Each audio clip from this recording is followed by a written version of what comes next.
thương quá à. Trời ơi, dễ thương. Một con nó nằm ở trong nóc nó không lên được kìa.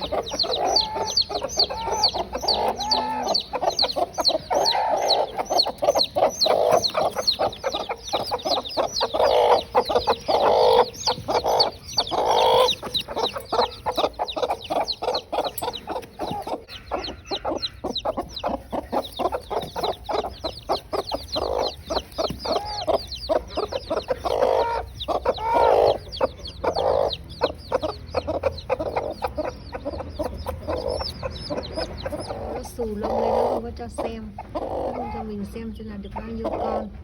Nó xù hết lông lên rồi. Dễ thương quá, dễ thương quá. Ôi chào ôi, không biết được bao nhiêu con. Một con đang nhún nhún mặt lên kìa. Dễ thương.